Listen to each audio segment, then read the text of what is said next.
he is, the preeminent expert in this. He's dedicated his career towards counterterrorism and solving America's most vexing crimes involving Islamic terrorism. After graduating from the U.S. Naval Academy, John was commissioned as an officer in the U.S. Marine Corps. He joined FBI Counterterrorism Division after 9/11, where he developed deep expertise in Muslim Brotherhood, Islamic doctrine, and jihadi networks. He is the go-to guy. John actually designed and launched the FBI's current and first counterterrorism training program, and he has been recognized as a subject matter expert in jihadi networks and Islamic threats. John has briefed government leaders. He served as strategic analyst for the Department of Defense, and he focuses on domestic terror. He's an author of a great book. If you haven't read it, you should. It's called Islam's Deception, The Truth About Sharia. Welcome, John Guardalo. Well, hello and welcome. Very happy to be talking to you. Great to be on. Ready to chat about some Sharia. Well, first of all, I think it's confusing for a lot of our people listening. We're in North Carolina. We've heard about some things. I just in the intro reviewed some problems that we've had, historical problems with Sharia law in our schools, specific madrasas funded by the taxpayers, mind you, terrorist attacks, etc. But when we look at Sharia law, what is it, and what is it about Sharia law that's incompatible with the United States? Wow, that's a big question. It's big, yeah. But I think I can boil it down for your viewers. First of all, you got to start with what's the stated purpose of Islam. So what do they teach at the highest schools of Islamic jurisprudence, like Al-Azhar? And what do they teach 6 and 8-year-old children in Islamic schools in Chapel Hill, in where I live, Dallas, in Phoenix, in Boston? Well, they teach the purpose of Islam is to wage war against non-Muslims until Allah's law, Sharia, is imposed on the earth. That's it. So that's the purpose of Islam. So the purpose of Islam is to wage war in order to impose Sharia. It's not to convert everybody. It's not to kill everybody. It's to ensure the entire earth is under the control of Allah's law, Sharia. And so Sharia comes from the Quran and what's called the Sunnah, or the example of the prophet, their prophet, Muhammad. And a couple things I have learned over the years is really important for people to understand to make it make sense. First of all, I'll start with the example of the Prophet Muhammad, because if we just go to the most authoritative sources in Islam, Muhammad himself said, I've been commanded to wage war against them, the non-Muslims, till they testify there's no God but Allah and Muhammad's a messenger of Allah. So Muhammad said that. Muhammad beheaded up to 900 Jews after the Battle of the Trench. Muhammad married a 6-year-old and consummated the relationship when she was 9. Muhammad tortured and authorized torture. Muhammad authorized and condoned the taking of sex slaves and the raping of women, not to mention he, had sex with a 9-year-old child. So all of this behavior is mainstream. It's normative and universally taught Islam. And so the way I approach this is, if you just start with that, he's the perfect example. Then a lot of the legal, very important stuff like abrogation, what comes chronologically later in the Quran overrules what comes earlier. The fact that the tafsir legally defines every verse in the Quran. So there's no such thing as you reading a verse and me reading a verse if we happen to be both Muslim, and you saying, well, this means this to me. And I'm saying, today, Sloan, this means this to me. Those are capital crimes in Islam. Okay. So in Judaism, we have, we're famous for having rabbis that can give you interpretations, different interpretations on the 633 halacha, which is Jewish law. Right. You can't do that in Islam. Oh, and this is the point. You've just nailed a very important point. I think when we teach, like when I teach classes on Sharia, especially long, day-long classes, then it's different. Then we go into all of this. But the important stuff, if you just think of what's the perfect example of a man, according to Islam, it's Muhammad. And to say Muhammad did something that was wrong is a capital crime in Islam. Mm-hmm. To say a verse in Islam means something that the tafsir says it does not mean is a capital crime. And so I want to make 2 points here. Number one, so for instance, when people say, well, what's the purpose of a mosque? The answer is, what did Muhammad use the first mosque for? And then there's your answer. What did he use it for? It's an outpost of the Islamic State. It's where Sharia is adjudicated. It's like an embassy. It's the forward operating base of the Islamic State. It's where they plan battles. It's where they train jihadis. It's where they store weapons. So what are the mosques in your neighborhood, in my neighborhood, in all over the United States? What are they? That's what they are. And to say that there's something other than that, again, is a capital crime in Islam. But here's the point. Under the law of apostasy, Muslims are obliged, under capital punishment, to only teach other Muslims about Islam what's actually Islam. But Sharia, depending on what book you're looking at, in Reliance of the Traveler, which is what I use, the Umdat al-Salik, because it's the most widely published and distributed book of tabletop Islamic law in North America to the Muslim community. In Book R, Holding One's Tongue, it says that it's permissible to lie if the goal is permissible, and obligatory to lie if the goal is obligatory. Well, right? Advancing Islam is obligatory. So if you want to know why what our leaders say about Islam from their jihadi advisors, their suit-wearing jihadi advisors, is exactly opposite of what 10-year-old Muslim children learn about Islam in U.S. Islamic schools, there's your answer. So Sharia has, according to Islam, has always existed because it's from Allah. It is the law that's perfect, and it's perfect for every human for all time. That's their understanding. So I want to be very specific here. The soldiers from Al-Qaeda and ISIS, if you watch them when they talk about Sharia, when you watch them right before, when they make videos getting ready to go martyr themselves, kill themselves while killing non-Muslims, they're not frothing at the mouth and screaming.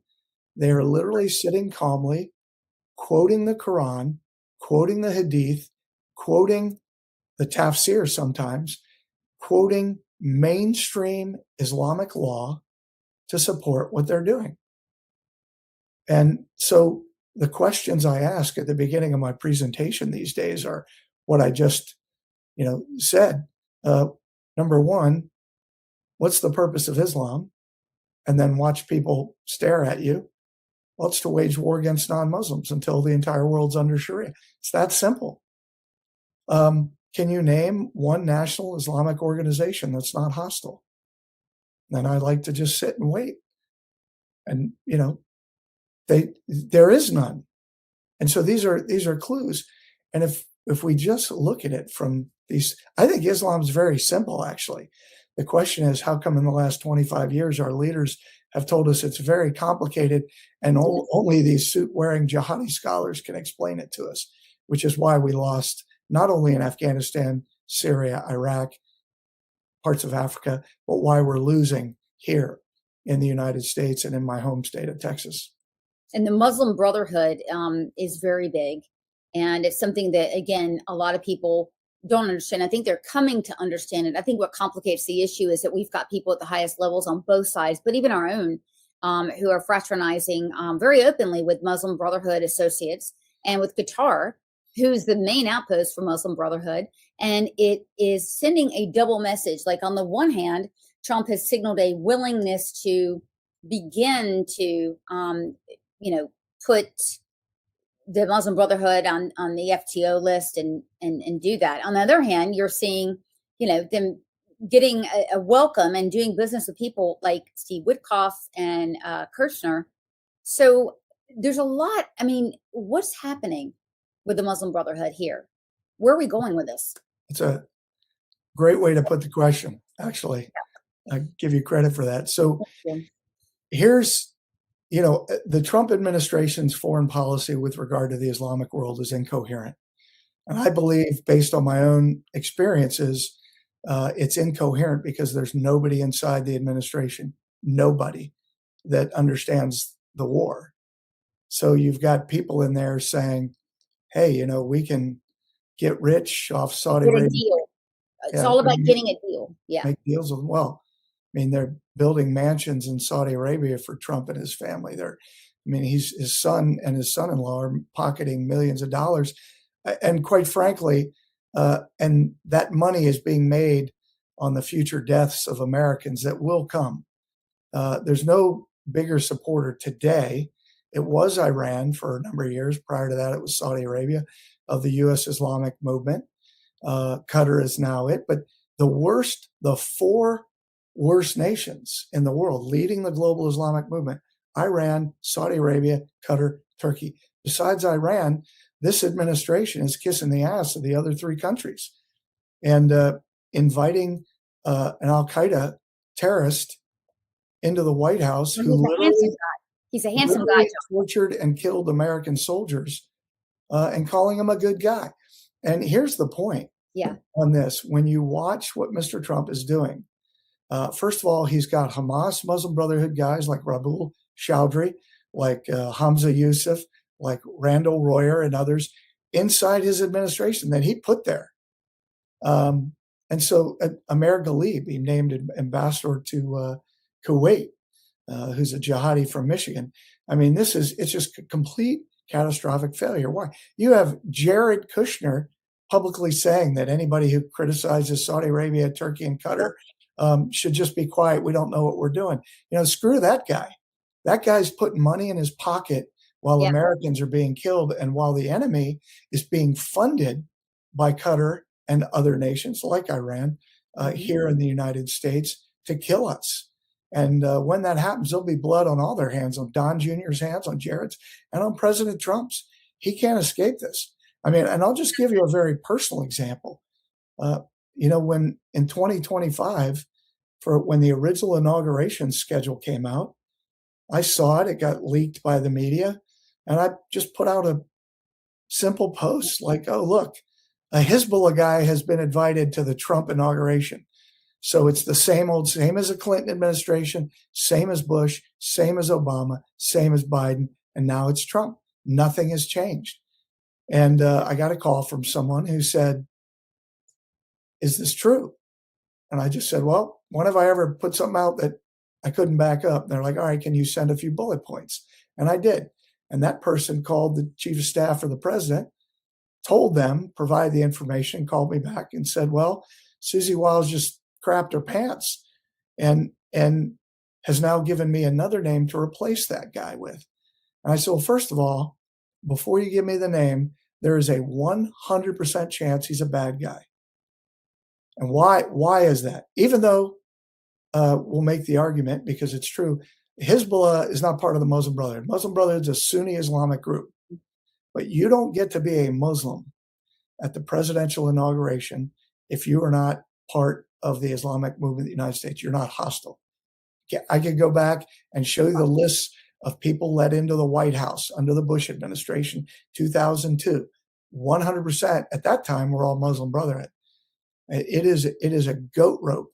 And it's much worse today. The Trump administration is the worst administration in 30 years with regard to how penetrated they are and how many bad guys are providing direct influence into foreign policy. And it's evidenced by your question.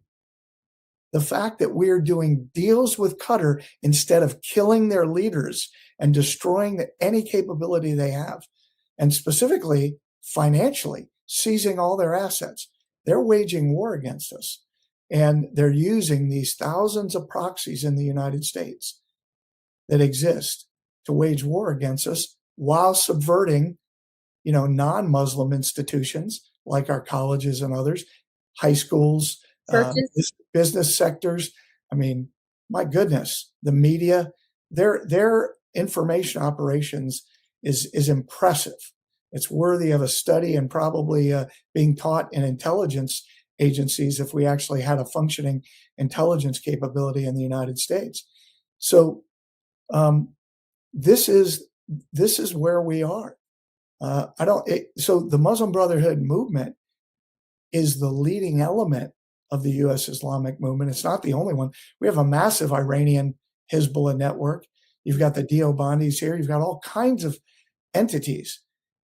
But two key points here. Number one, the Muslim Brotherhood leads the U.S. Islamic movement. And who controls the U.S. Muslim Brotherhood now? Turkey. Erdogan does. But Mr. Trump's on global television talking about how great Erdogan is. I mean, it's strategic incoherence, really, is all I can describe it as. Well, that's horrifying. So let's break it down on a state level, because I think people will understand this. This came across my transom, obviously yours as well, a couple of weeks ago.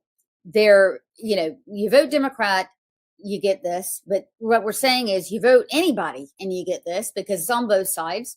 So there's a jihadi or Islamic guy elected into office. We have it here in North Carolina. Y'all have it in Texas. You got it in Georgia. You have it all over the South, right? And he puts this law in the books.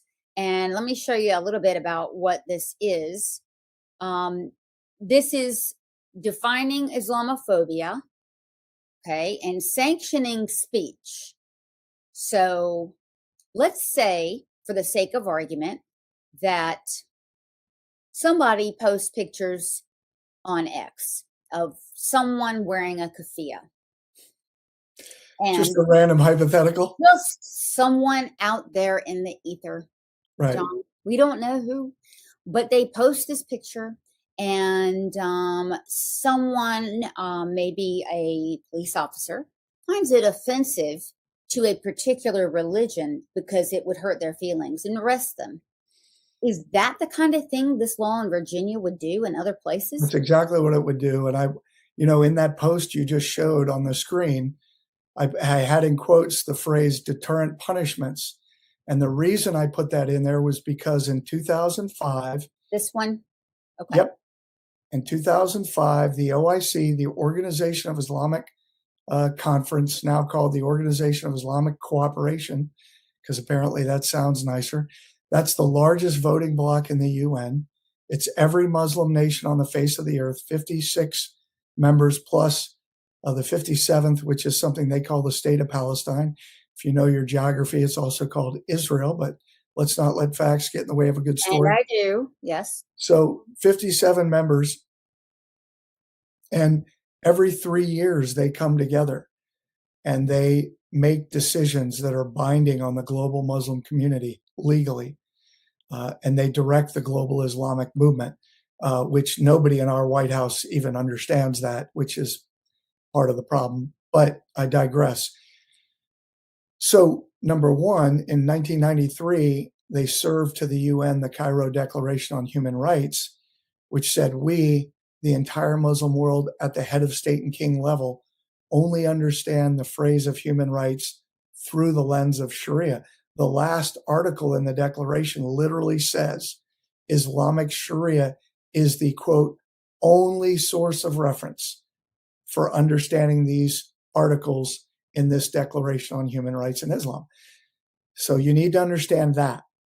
Now you go to the OIC's 2005 10-year plan for the global Islamic movement, and they talk about getting Islamophobia understood at the international level and imposed criminally with, quote, deterrent punishments. And what we've seen in Europe, in numerous countries in Europe, is people arrested for social media posts, for saying things publicly, derogatory about Islam, which violates our natural.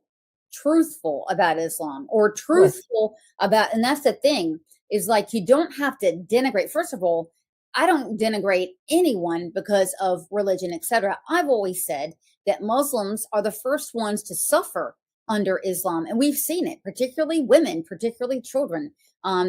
This isn't that, guys. This isn't I go out and denigrate someone, which is also, by the way, free speech in this country. But It's also free speech. it's yeah, exactly, which is what I'm getting at. So when you've got the Constitution, the first line, okay, First Amendment is DOA with this Sharia law, and that's the first thing that you see imposed. Do not think it's only in Europe; it's also here in the U.S. as well. And it's these speech codes where we're not. I mean, we could be arrested right now for having this conversation, and we're talking about you're just citing things that are in Islamic doctrine. That's right. And That I'm they just teach to 10-year-olds. right. And I'm just asking questions about those. But that kind of speech isn't This allowed. conversation falls under that. And I want to make you Wow. made a great point. And this is really important for your audience to understand. In the Islamic law of slander, it says to say anything about Islam, which includes Muslims, the Prophet, Allah, that a Muslim would, and the language is dislike. So it doesn't matter if it's true or not. And this is the key to understanding how, which is what Steve Coughlin and I wrote and briefed about inside the government, going back to 2005 and 6. Yep. The term Islamophobia is the tool that imposes the Islamic law of slander on the Western world.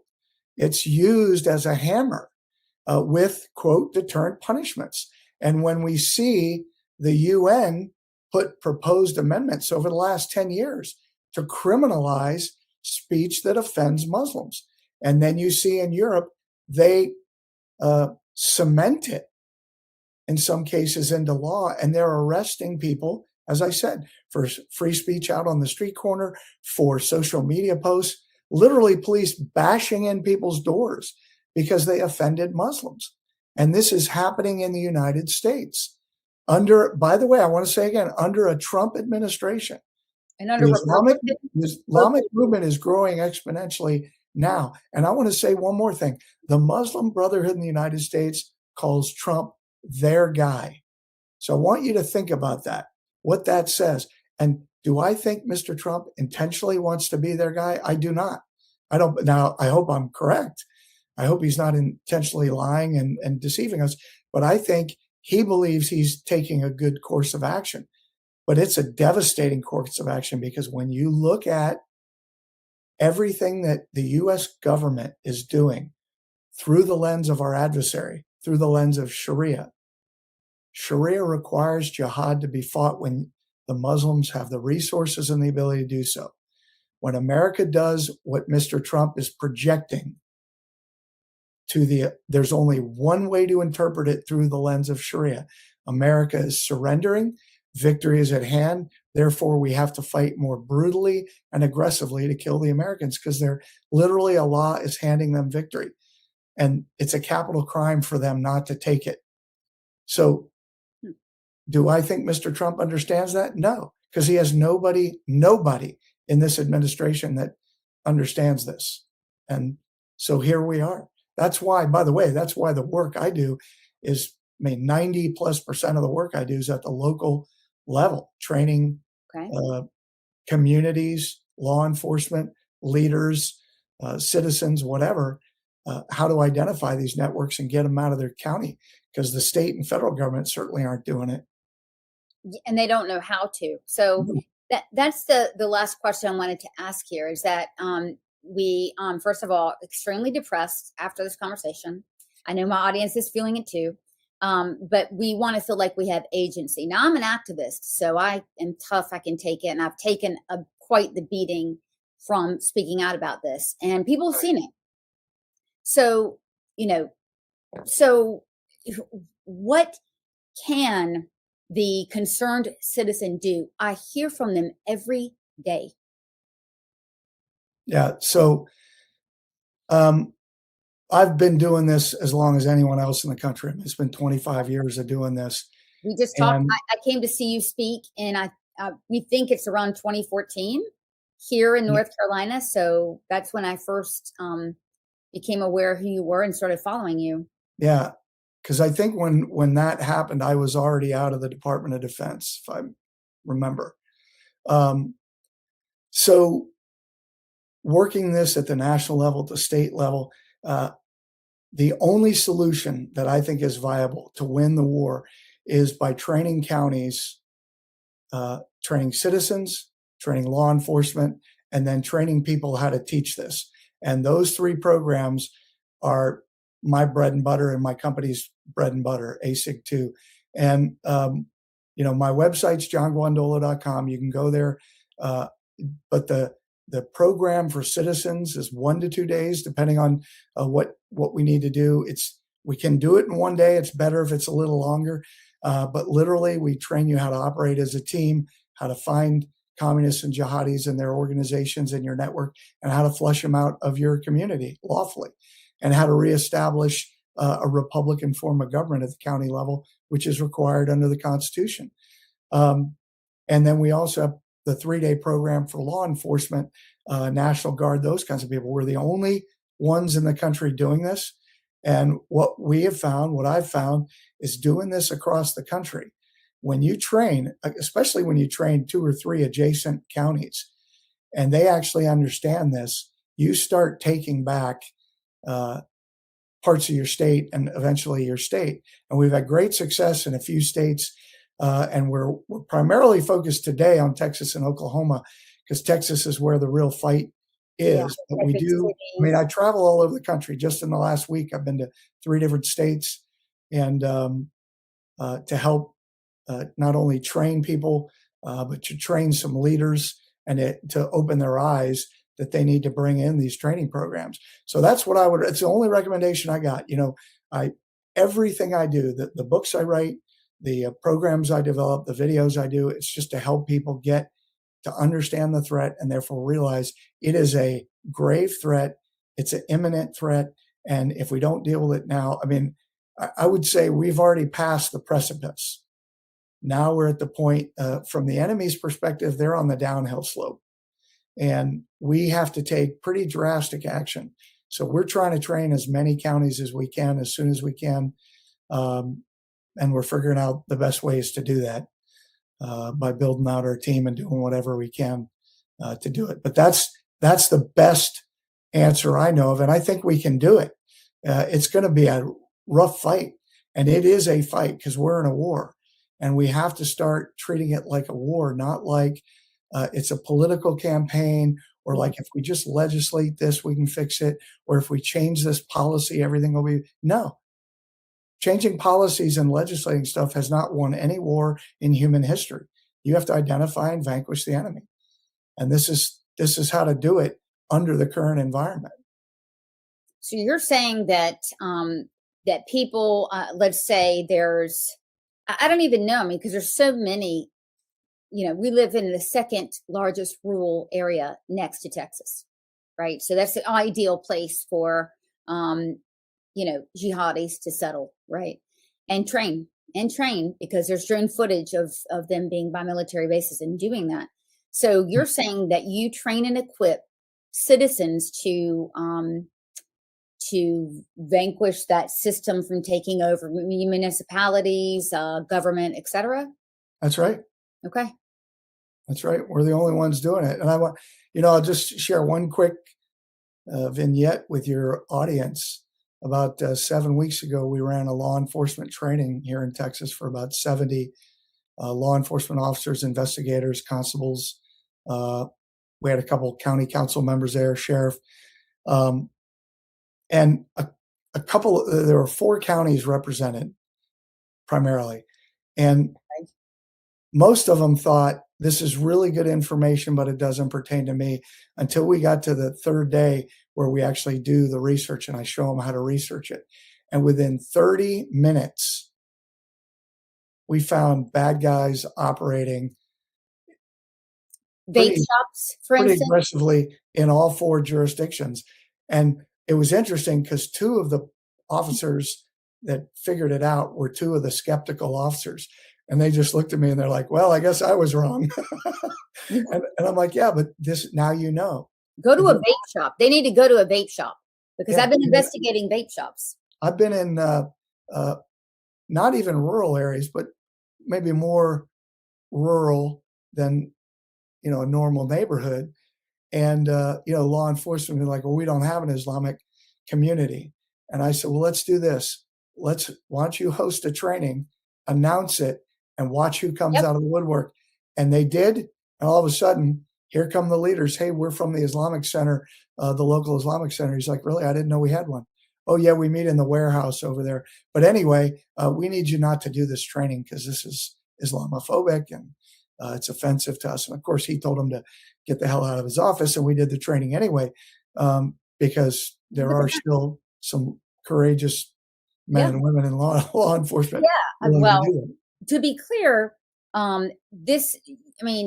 people will say, oh, well, it's about targeting, right? Oh, and then they'll make the analogy that, wow, if you were doing this against Christians, or if you're doing it against Jews, then everyone will be in an uproar. Well, I'm sure that Ireland did this against Catholics at one point when there was a lot of bombing going back and forth, right? Or against the Irish. I mean, in other words, we have to be honest about what these killers say that they're doing it in the name of. I just rattled off 4 just random examples before we started the show.